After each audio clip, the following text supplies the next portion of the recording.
大家好，青葱又跟大家见面了哈。这些青葱预计要当做春假烤葱油鸡使用，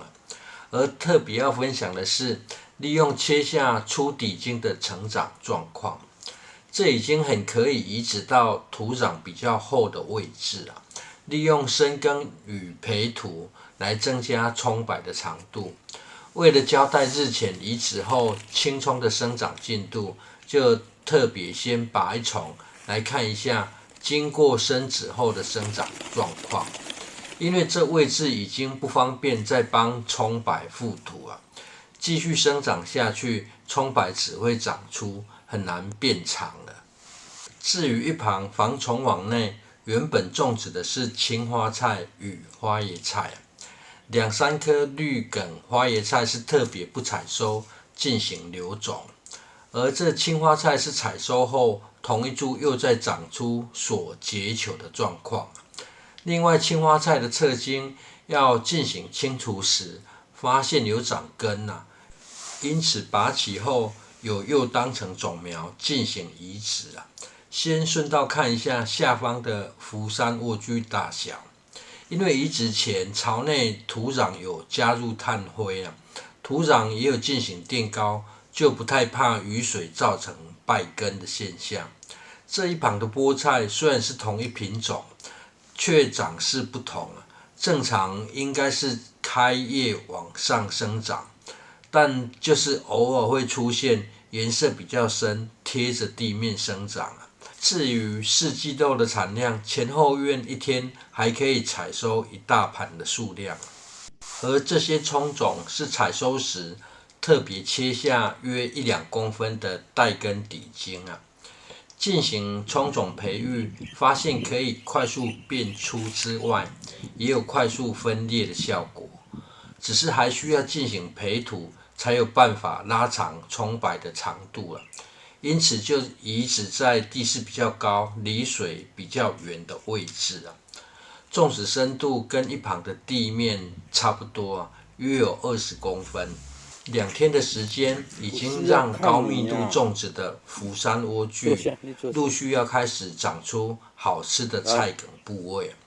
唯一不变的是隔壁的小黑又来报道了，今天就让他当起转场的角色。这已经被杂草淹没的区域有放养了几种作物粉圆豆、丑豆呢，当初是要回答观众朋友的问题才又进行追踪播种，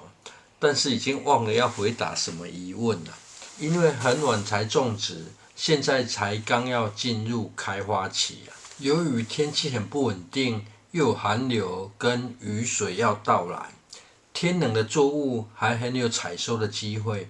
为了快速有效率的清除杂草，已经将3茼蒿进行大步清除，用来设置堆草槽。杂草清除后，也才让灯笼果得以提早现世这灯笼果虽然也是自然放养不过灯笼果的地底外围有埋入酵素发酵后的蔗渣，因为原本也是被杂草淹没，土壤又保水性极佳，所以就连浇水也不需要。这算是自然农法的好处杂草清除后，土壤表面反而很快就会干掉。至于这出水口土壤比较湿黏，采用2阶段除草，先割取压抑生长就好。由于田埂的位置都属于菜地范围，加宽的田埂已经有拉开下方惯行农法的距离了。内侧的杂草虽然茂盛，但其实非常容易清除。就一边拍摄，单手用左手除草。这杂草抑制席因为太宽，过往是一体成型进行铺设，并剪裁挖洞、削植、芋头。凹洞则还有帮忙收集清除草籽的目的因此长了草有点故意，不是坏事只是时代的产物无人机帮的倒忙。下方施肥时，闲置的边界位置多了肥力的助力呢，杂草生长的速度就不好控制了这凹洞种植的选择还得再调整一下。以上是粉圆豆与玉米笋先简易除草后的状况。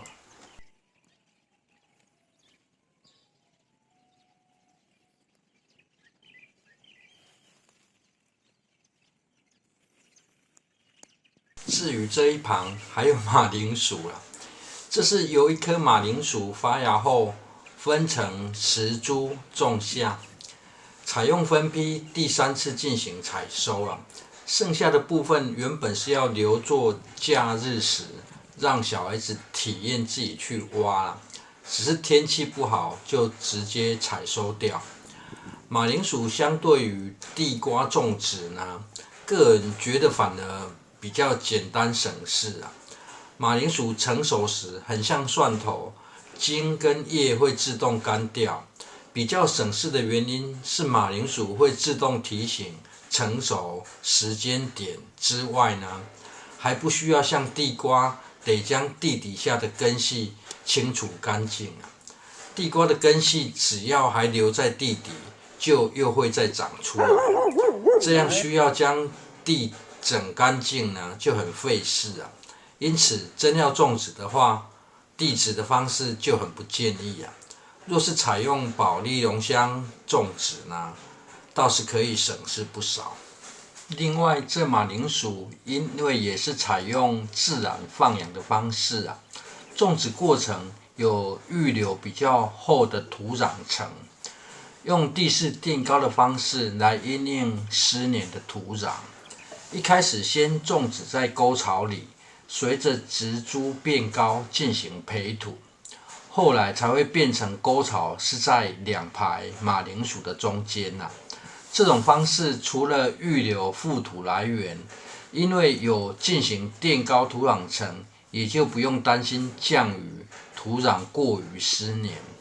而因为这只是采用自然放养，因此也没有生长记录啦。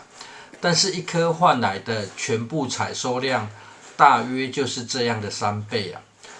垫高的土壤，后续的种植安排就可以再另行规划了。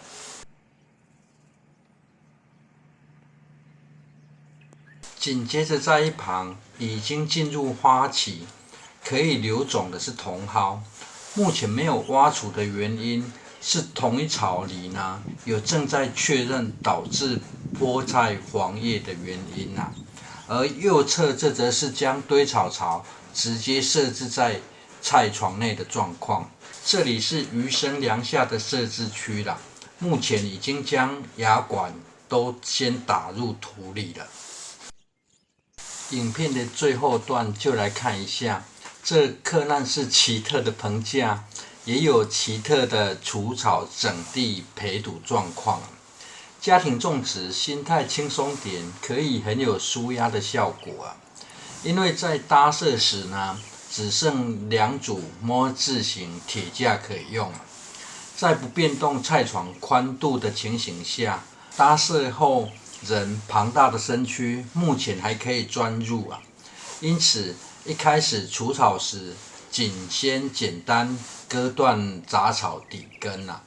因为已经开始开花，才特别赶在寒流来之前呢，又在内部挖出凹槽进行施肥。而这粉圆豆的发芽率非常高，20颗全部存活了。丑豆的采收量又可以比四季豆多了，得好好利用一下这波寒流。简单培土的目的，除了可以挖掉杂草底根，产生的凹槽则可以方便浇水与施肥。而一旁的玉米笋一开始也是播种在凹槽里啊，经由覆土后才将凹槽填平。现在在内部挖出沟槽的土壤，就可以进行培土了。虽然有人说培土的目的可以让玉米或玉米笋更健壮，不容易倒塌，但玉米的根系其实可以钻很深啊，通常会导致倒塌的时机就是台风。台风来临时，覆土再深，用处也不大了。由于玉米是喜水与喜肥的作物，天气转热后呢，挖出的沟槽用来浇水施肥会更容易啊。尤其现在是使用易肥，这可以让肥分完全留住。玉米的根系可以钻很深，很容易就可以让根系随性有肥可吃啊。另外，浇水后凹槽里土壤比较湿，也比较容易让蚯蚓在凹槽里活动，还可以提供自然的肥分辅助。因为有深的沟槽，使用易肥时就可以先不用稀释，先倒入沟槽里，再补上大量的水呢，也就可以将稀释的流程简化，少掉将水捞出来稀释，稀释完又捞出来浇水啊，也避免掉稀释时肥水滴溅出来养草啊。反正天气会越来越热，能少一次是一次啦，轻松就好。毕竟人总不想像监工一样晒得那么黑啦。隔壁小黑呢，很快就来验收进度了，因为在他家可以直视这里的动静啊，一有人他就会跑过来查探，这也是为何他时常会出现在影片中的原因。谢谢收看。